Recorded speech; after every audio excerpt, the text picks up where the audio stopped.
شیخ العرب والعجم مولانا سید حسین احمد مدنی رحمۃ اللہ علیہ۔ مولانا حسین احمد مدنی اسلامی ہند کے شیخ الاسلام، دارالعلوم دیوبند کے صدر المدرسین و شیخ الحدیث، جمعیت علماء ہند کے صدر، ہزاروں علماء کے جلیل القدر استاذ، لاکھوں انسانوں کے مرشد کامل اور سیاست و طریقت کے امام تھے۔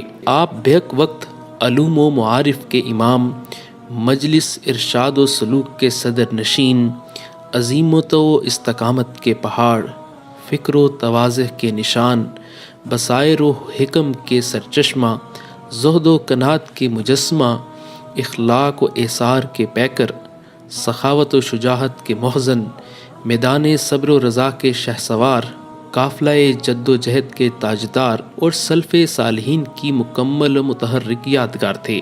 آپ کی ولادت 6 اکتوبر 1879 کو یو پی میں ہوئی، جہاں آپ کے والد ماجد سید حبیب اللہ مڈل اسکول کے ہیڈ ماسٹر تھے اور ماں اہل خانہ وہیں مقیم تھے۔ آپ کے والد محترم مولانا فضل الرحمن گنج مراد آبادی سے مرید تھے۔ اپنے علم و تقوی کے لحاظ سے سادات کا یہ خاندان ہمیشہ ایک خاص عظمت اور شاہی زمانہ میں ایک بڑی جاگیر کا مالک رہا ہے۔ آپ نے ابتدائی تعلیم پرائمری اسکول میں حاصل کی۔ 14 سال کی عمر ہوئی تو آپ دارالعلوم دیوبند تشریف لائے، ابتدائی درجہ میں داخلہ لیا۔ یہاں حضرت شیخ الہند نے خاص شفقت و عنایت سے آپ کی تعلیم و تربیت فرمائی۔ 7 سال دارالعلوم دیوبند میں رہ کر 1898 میں سند فراغت حاصل کی۔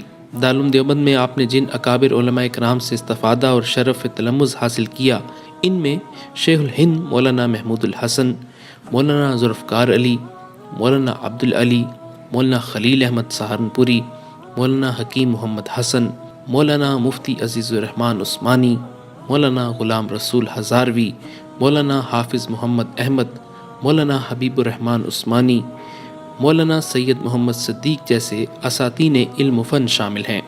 دارالعلوم دیوبند کے نصاب کی تعلیم اور 7 سال یہاں کے علمی ماحول میں گزارنے کے بعد جب آپ اپنے وطن واپس گئے تو آپ کے والد ماجد شوق ہجرت میں مدینہ المنورہ کے لیے مع اہل و عیال رخت سفر باندھ چکے تھے۔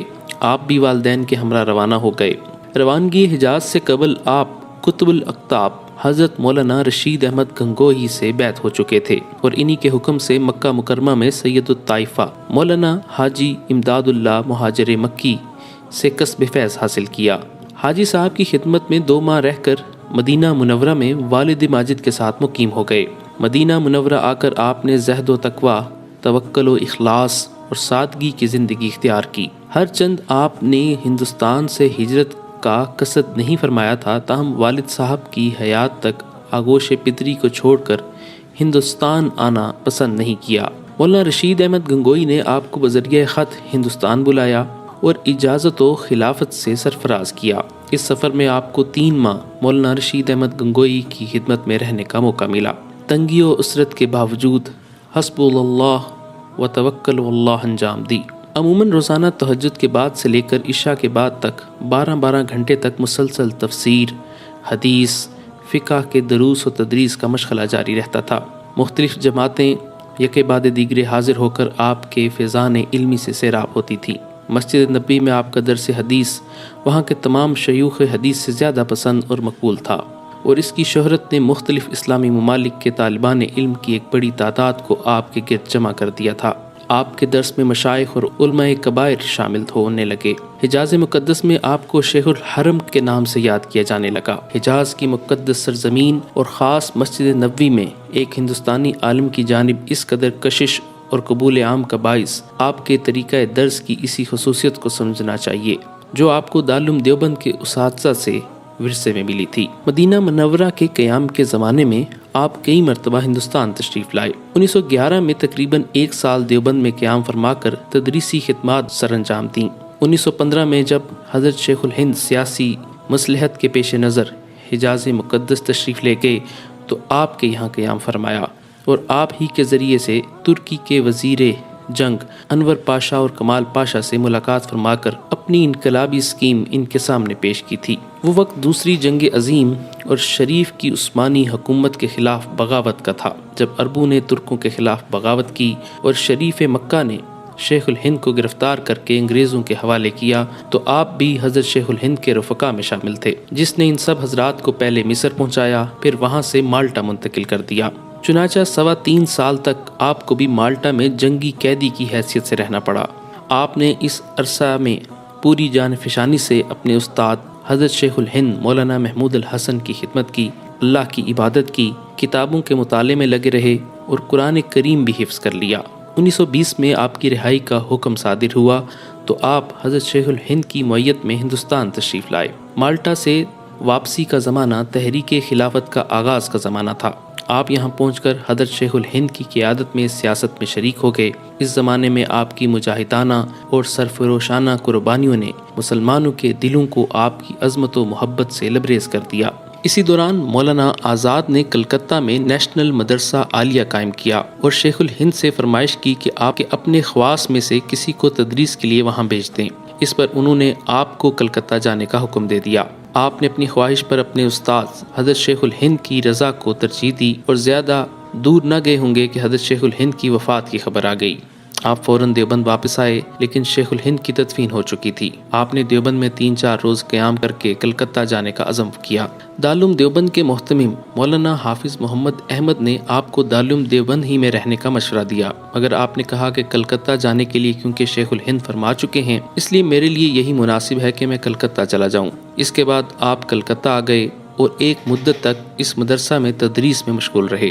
پھر وہاں سے سہلٹ، جو کہ اب بنگلہ دیش میں ہے، منتقل ہو گئے۔ وہاں 6 سال حدیث شریف کا درس دیتے رہے، لوگوں کی اصلاح کرتے رہے، ان میں غیرت، حمیت اور آزادی کے جذبے کی روح پھونکتے رہے اور بے شمار لوگوں نے آپ سے فائدہ اٹھایا۔ شیخ الہند کی وفات پر متفقہ طور پر آپ کو ان کا جانشین تسلیم کر لیا گیا۔ آپ حضرت شیخ الہند کی سیاسی اور علمی وراثت کے سب سے بڑے امین تھے۔ آپ کو حضرت شیخ الہند سے طویل صحبت اور ملازمت کا شرف حاصل رہا، جس میں آپ کے رفقا اور معاصرین میں کوئی بھی آپ کا شریک نہ تھا۔ یہ وہ زمانہ تھا جب ہندوستان کی جنگ آزادی زوروں پر تھی، ہر جگہ ایک ہنگامہ برپا تھا۔ جب آزادی اور سیاسی انقلاب کی تحریک نے زور پکڑا تو آپ بھی اس میں لگ گئے۔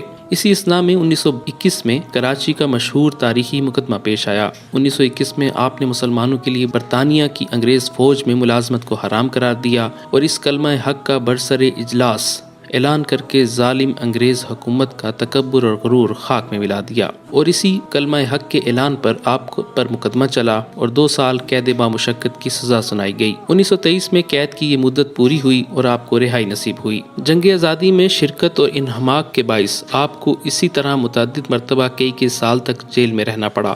آپ کی زندگی کے تقریباً 8 سال قید فرہنگ میں گزرے۔ آپ جہاد حریت کے صف اول کے قائدین میں سے تھے اور آپ نے ملک کی آزادی کے لیے قید و بند کی بے انتہا صحبتیں برداشت کیں۔ جمعیت علماء ہند کے پلیٹ فارم سے آپ نے قوم و ملت کی بیش بہا خدمات سر انجام دیں اور ملت اسلامیہ ہند کی اس عظیم الشان جماعت کی تاعمر قیادت کی۔ دارالعلوم دیوبند کے محتمم مولانا حبیب الرحمن عثمانی نے آپ کو دارالعلوم دیوبند آنے کی پیشکش کی تو پہلے تو آپ نے صاف انکار کر دیا، مگر محتمم صاحب کے اصرار پر 1927 میں دارالعلوم دیوبند کا منصب صدارت اس شرط پر قبول کیا کہ جنگ آزادی کی تحریک میں حصہ لیتے رہیں گے۔ محتمم دارالعلوم دیوبند اور دیگر ذمہ داریوں نے آپ کی جملہ شرطیں قبول کرتے ہوئے آپ کو دارالعلوم دیوبند کی مسند صدارت سونپ دی، جو دارالعلوم دیوبند کے لیے نیک فائل ثابت ہوا۔ اس اعلیٰ منصب پر آپ 32 سال تک فائز رہے۔ اس عرصہ میں علم و عرفان کی وہ بارش ہوئی جس سے دنیائے اسلام میں بہار آ گئی۔ آپ کا درس حدیث جامعیت کے لحاظ سے دنیا اسلام میں اپنی نوعیت کا واحد درس سمجھا جاتا تھا، چنانچہ اس کی عظمت، شہرت اور کشش سال بے سال طلباء کی تعداد میں اضافے کا موجب ہوتی رہی۔ آپ نے مسلمانوں میں غیرت و حمیت زندہ کی اور بے مثال ہمت و قوت ارادی کے ساتھ درسی اور سیاسی دونوں کام سر انجام دیے۔ تقسیم ہند کے بعد آپ نے عملی طور پر سیاست سے علیحدگی اختیار کر لی اور درس و تدریس، دعوت و ارشاد اور تعلیم و تربیت میں مشغول ہو گئے۔ حکومت کے لوگوں سے آپ کا تعلق باقی نہ رہا۔ 1954 میں صدر جمہوریہ ہند نے آپ کو ایک اعزازی عہدہ دینے کی پیشکش بھی کی، لیکن آپ نے یہ کہہ کر انکار کر دیا کہ یہ ہمارے اسلاف کے طرز عمل سے میل نہیں کھاتا۔ آپ دارالعلوم دیوبند میں ہی حدیث شریف کا درس دیتے رہے اور ساتھ میں ملک کے طول و عرض میں دورے بھی کرتے رہے۔ آپ اپنے اوقات کے بہت پابند تھے، راتوں کو جاگ کر اپنے اوراد و وظائف پورے کرتے اور درسی کتابوں کے مطالعہ کرتے اور پھر پوری بشاشت کے ساتھ درس دیتے۔ جمعیت علماء ہند آپ کی محبوب جماعت تھی، جس کے ساتھ آپ ہمیشہ وابستہ رہے۔ 1940 میں جمعیت علماء ہند کی صدارت آپ کے سپرد ہوئی، جو 1957 یعنی آپ کی وفات تک باقی رہی۔ 17 سال تک یہ علماء کی جماعت آپ کی صدارت میں اپنے کام کو سر انجام دیتی رہی۔ آپ کی تصانیف کی تعداد کم ہے، کیونکہ مختلف تدریسی، سیاسی اور تبلیغی اور اصلاحی مشغولیات کی وجہ سے آپ اس جانب توجہ نہ دے سکے۔ ذیل میں آپ کی کتابوں کی فہرست دی جا رہی ہے: مکتوبات شیخ الاسلام، نقش حیات، الشہاب الثاقب، اسیر مالٹا، متحدہ قومیت اور اسلام، ایمان و عمل، خطبات صدارت، الخلیفۃ المہدی فی الاحادیث الصحیحہ۔ 1957 میں آپ مدارس کے سفر پر روانہ ہوئے۔ کم و بیش 1.5 ماہ سفر کا پروگرام تھا۔ اس سفر میں دل کا دورہ پڑا۔ دیوبند واپس تشریف لانے پر ڈاکٹروں نے تشخیص کیا کہ قلب کا پھیلاؤ بڑھ گیا ہے۔ مقامی اور بیرونی ڈاکٹروں کا علاج ہوتا رہا، مگر افاقہ نہ ہوا۔ 4 دسمبر کو طبیعت کافی پرسکون رہی۔ 5 دسمبر بروز جمعرات کی صبح کو طبیعت کافی حشاش پشاش ہو گئی۔ 9 یا 10 بجے کے قریب کمرے سے نکل کر بغیر کسی کی مدد چھڑی کے سہارے صحن میں تشریف لائے اور آرام فرمایا۔ کافی دنوں کے بعد صحت اور طاقت کی یہ معمولی سی نشانی تھی۔ کئی دن بعد دوپہر کو غذا تناول فرمائی۔ دوپہر کے قریب نماز ظہر کے لیے جب بیدار ہوں کرنا چاہا تو کوئی جواب نہ آیا۔ دوپہر کے قریب اعلان کر دیا گیا کہ شیخ العرب والعجم، امام العصر، محدث دوراں، شیخ الاسلام مولانا سید حسین احمد مدنی کا وصال ہو چکا ہے۔ انا للہ و انا الیہ راجعون۔